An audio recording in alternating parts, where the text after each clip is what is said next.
bago na naman pong pasabog. Ito pong si Pebbles Cunanan. Dahil ayon po sa kanya, ano daw ang nangyari kay Gutesa? Hindi na daw po lalabas sa Blue Ribbon Committee etong si Gutesa kasi nga mga kababayan mukhang hindi na po matagpuan at mukhang nawawala na ito pong si Gutesa. So ngayon ito pakinggan po natin.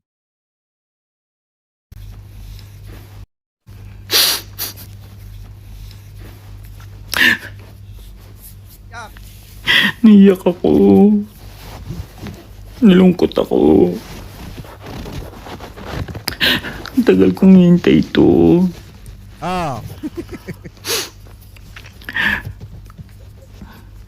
Miss na miss pa naman kita. Ba't ganun? Hindi na raw lalabas si Gutesa. Kasi nga mga kababayan, hindi na po alam kung nasa saan si Gutesa. Kayo ba, may alam kayo kung nasa saan si Gutesa? Kasi di ba, iisang beses lamang po lumabas yan sa Senate Blue Ribbon hearing mga kababayan. At nung lumabas nga siya doon, palpak pa. Dahil nga hindi alam ang mga sasabihin at mukhang binabasa pa mga kababayan yung mga sinasabi. Dahil nga po halatang scripted yung mga ibinulgar nitong si Gutesa. Ngayon ang problema, hindi na matagpuan. Di umano kung nasa saan, eto pong si Gutesa. Hindi na siya lalabas sa Blue Ribbon Committee. Wala na. Namiss pa naman kita, Orly. So hindi na rin lalabas yung yung PNP na PSG na dapat mag-aano ng mga statement na dinabas ni Gutesa, magpapatunay. So ano nangyari sa maleta? Nako, edi kwento na lang. Very wrong. Pag hindi nyo linabas si Gutesa, wala. Hindi maniniwala ang tao sa inyo. Ilabas nyo si Gutesa. Mali. Sino nagsulat ng script na yan? Ang script nyo na ngayon is may magtuturo ng bahay na binili daw ni Kong Martin at ni PBBM ba? Parang ganon. Na witness na ituturo yung bahay sa Makati na may connection din sa Diskaya na. Hindi, ito mga kababayan, ang pananaw ko naman talaga dyan, kung kay Romualdez naman po talaga yung bahay, ano po kinakatakot ni Romualdez? Kung bumili talaga siya ng bahay doon, o di ayos. Nakabili siya ng bahay mga kababayan. Pero kung connected yung pagbili niya ng bahay sa mga Diskaya, doon lang siya magkakaroon ng problema mga kababayan. Dahil matagal na naman po nababalita yung mga ari-arian ni Martin Romualdez dyan po sa Forbes Park, Makati. Ano po, matagal na po nababalita yan mga kababayan, hindi lamang po ngayon. Alam nyo, ang gulo nyo. Sa totoo lang.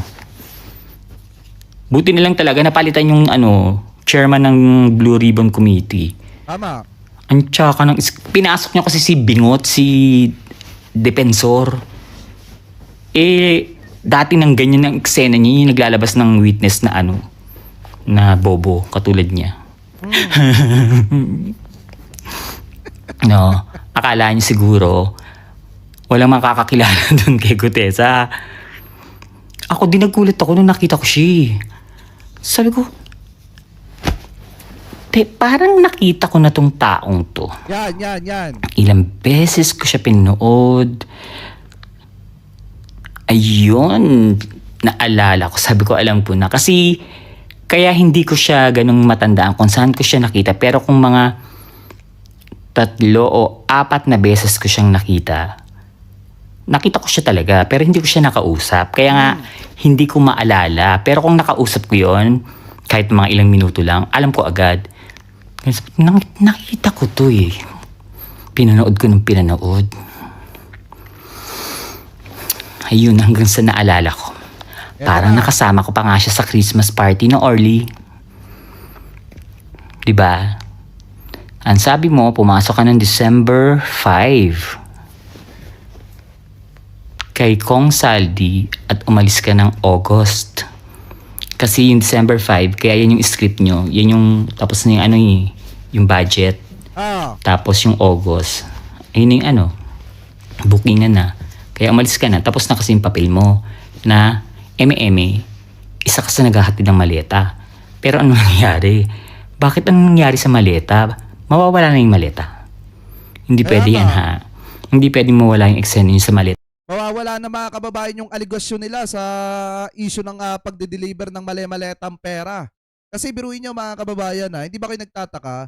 Buhat nung naipalabas ni Marcoleta yung senaryo na may sinasabing pagde-deliver ng pera ni Orly Gutesa doon sa malapit sa Malacanang mga kababayan, di ba doon din lumabas yung mga video. After nun pinalipas lang nila ng ilang linggo, ilang buwan, di ba saka naman lumabas yung AI na video ni Saldico na kung saan pinapatotohanan yung mga mali-maletang pera. Ngayon mga kababayan, kung mawawala si Gutesa, o di wala nang isa yung script nila sa issue ng mali-maletang pera. Di po ba mga kababayan? Anyway, tuloy pa natin. Kaya nga dapat ilabas nila etong si Gutesa, dapat ilabas ni Marcoleta si Gutesa. Total naman, siya ang unang naglabas dyan. Di po ba? Anyway, tuloy pa natin. Kasi hindi maniniwala mga tao sa inyo. Promise. Sayang talaga. Gustong-gusto kong basagin yung paglabas ni Gutesa. Mahina ba? Mahina ba yung audio natin? Parang malakas naman yung audio ko dito sa mic. Mahina ba? Kung mahina to, magpapalit na tayo ng mic. Anyway, tuloy pa natin Siguro nakikita niyo yung post na pag lumabas si Gutesa, lalabas din ako sa kakilala ko yan di ba? Sinasabi ko talaga, kilala ko siya, hindi ako magsisinungaling. Ba't ako magsisinungaling? Ang laki-laking issue niyan para pag sinungalingan ko yung kilala ko si Gutesa. Kayo talaga, nagkamali kayo. Malawak kasi network ko. Kilala ko siya. Hindi ko lang siya nakausap, si Orly. Siya nga lang yung hindi ko nakakausap Yung iba nakausap ko Grabe no? Grabe. At hindi siya driver ni ay yung driver tuloy. Hindi siya working nun kay Saldi. Mga gago. Gago kayo. Hindi siya working kay Saldi nun Hindi na ako magsasalita kung hindi siya working. Pero yung sinabi niya yung date na yon, hindi siya working doon. At yung bago siya pumasok doon, galing siya talaga kay kay Sarah. Kaya tao niyo yan. Sarah Army siya. Nako! Medora. Kaya nga hindi niya alam minsan yung sinasabi niya. Kung mapapansin nyo naman talaga mga kababayan, di ba nung nagsasalita ito pong si Orly Gutesa nung may binabasa siyang script? Di ba minsan mga kababayan sumisenyas-senyas pa yung abogado ata na nasa likod ni Marcoleta? Kaya nga mga kababayan, nabuking yung kanilang script. Tapos ang pinakamatindi pa po dyan, kung titingnan nyo mga kababayan, di po ba after nung nagsalita itong si Gutesa, after po nung lumabas siya, at napatunayan na peke yung notaryo na ginawa dun sa script na binabasa, affidavit na binabasa ni Gutesa, di ba hindi na po nagpakita itong si Gutesa? Di ba mga kababayan, hindi na nagpakita si Gutesa, hindi na matagpuan kung nasa saan ito pong si Gutesa. Kaya nga kung hindi pa siya magpapakita ngayong darating na Lunes, isa lang ibig sabihin yan. Baka wala na si Gutesa.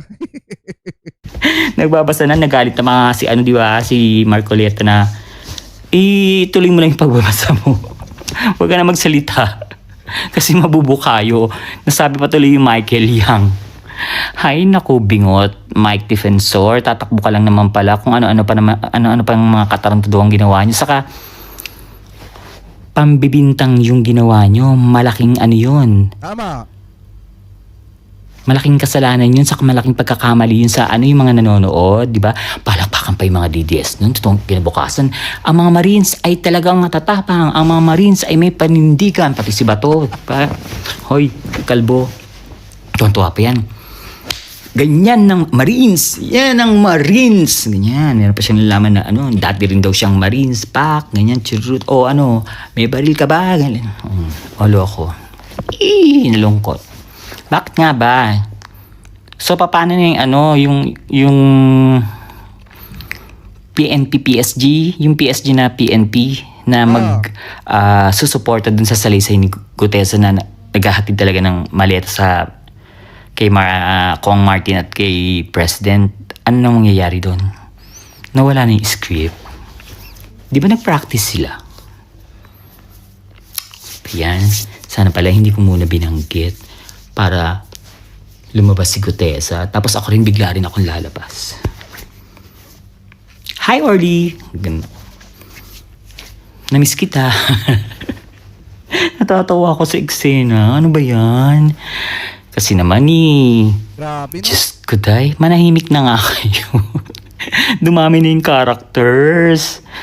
Para lang talaga ma-connect nyo talaga si Kong Martin at makakita kayo ng paper trail. Lahat na lang ng katarantaduhan. Sa akin mga kababayan, na uulitin ko ulit yung stand ko kay Martin Romualdez. Ngayon, sa akin mga kababayan, in my personal opinion, kung mapapatunayan na siya po ay talagang sangkot, maliwanag naman sinabi ni PBBM kung saan dadalhin ng ebidensya, doon tayo magpo-focus. Ngayon, kung ang ebidensya ay tumuro kay Martin Romualdez at mapapatunayan na talaga po ay siya ay sangkot, dapat po talaga siyang makulong. 'Di ba? Kung mapapatunayan sangkot po talaga siya, dapat po talaga siyang makulong mga kababayan. Ngayon kung inosente naman siya, congrats. Ganun lang kasimple. At least na linis niya yung pangalan niya. Ginagawa ninyo. Mahiya nga kayo sa taong bayan.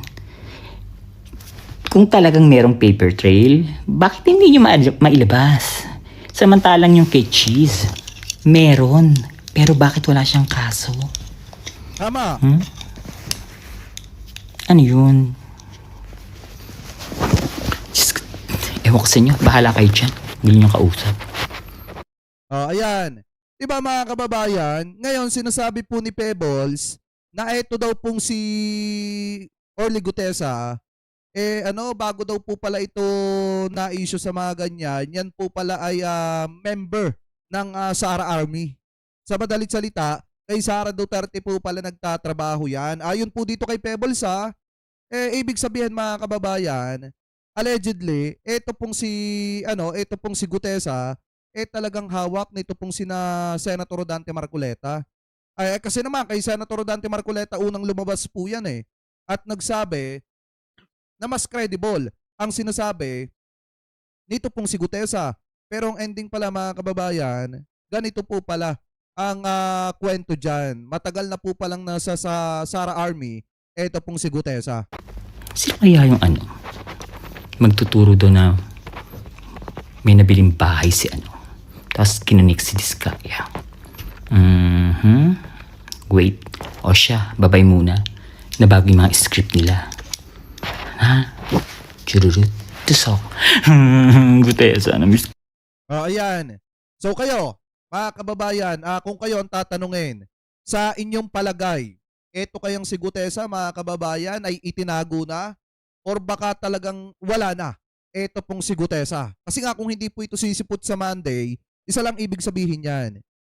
Baka itinago na etong si Gutesa o baka talagang wala na eto pong si Gutesa mga kababayan. So comment below na lamang po kung ano po ang masasabi nyo hingil po sa usapin po na yan.